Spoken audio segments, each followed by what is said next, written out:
इस वीडियो में हम समझेंगे इलेक्ट्रिक फ्लक्स और गॉसस लॉ के बारे में। गॉसस लॉ को समझने के लिए पहले हम इलेक्ट्रिक फ्लक्स को समझेंगे।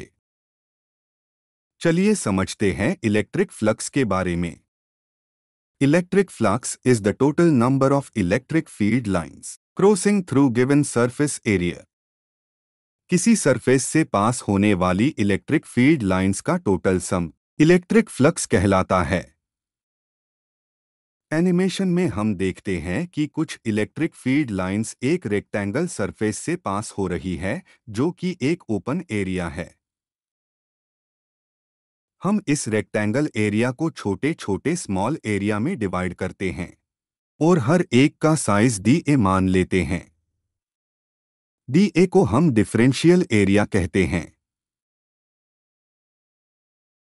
अब हम डी ए के परपेंडिकुलर एक वेक्टर लेते हैं जिसे हम एरिया वेक्टर कहते हैं। इस एरिया वेक्टर का मैग्नीट्यूड डी ए होता है।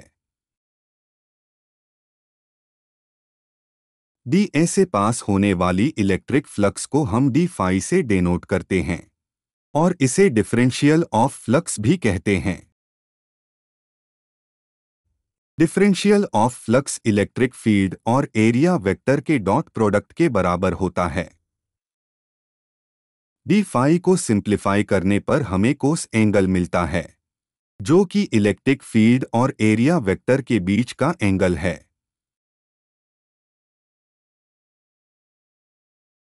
टोटल फ्लक्स डी फाई के इंटीग्रल के बराबर होता है या इलेक्ट्रिक फील्ड और एरिया वेक्टर के इंटीग्रल के बराबर होता है।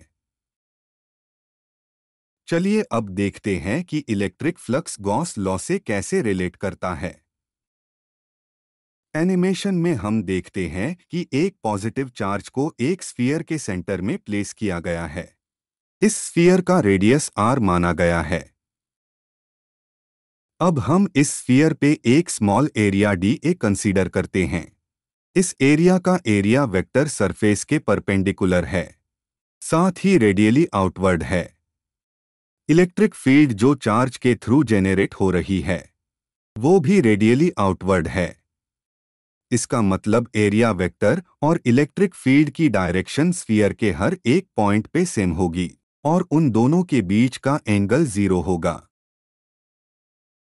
अब जैसा कि हम जानते हैं कोस 0 1 होता है और इस वैल्यू को फ्लक्स के फॉर्मूले में पुट करें तो फ्लक्स की वैल्यू इलेक्ट्रिक फील्ड और डी ए के इंटीग्रल के बराबर होगी। क्योंकि इलेक्ट्रिक फील्ड स्फीयर के हर एक पॉइंट पे सेम ही है इसलिए हम इसे कांस्टेंट टर्म मान सकते हैं। और अब डी ए का इंटीग्रेशन करें तो हमें स्फीयर का सरफेस एरिया मिलता है जो कि 4 पाई आर स्क्वेयर होता है। एरिया की वैल्यू पुट करने पर फ्लक्स की value E 4 pi r square होगी। अब अगर हम इस फ्लक्स में इलेक्ट्रिक फील्ड की वैल्यू को पुट करें तो हमें टोटल फ्लक्स मिलता है जो कि Q divided by epsilon not के बराबर है, जिसमें एप्सिलॉन नॉट फ्री स्पेस की इलेक्ट्रिकल परमिटिविटी है। इस फॉर्मूले से हमें पता चलता है कि इलेक्ट्रिक फ्लक्स स्फीयर के रेडियस पे डिपेंड नहीं करती क्योंकि एप्सिलॉन नॉट कांस्टेंट वैल्यू है, इसीलिए टोटल इलेक्ट्रिक फ्लक्स चार्ज पे डिपेंड होती है।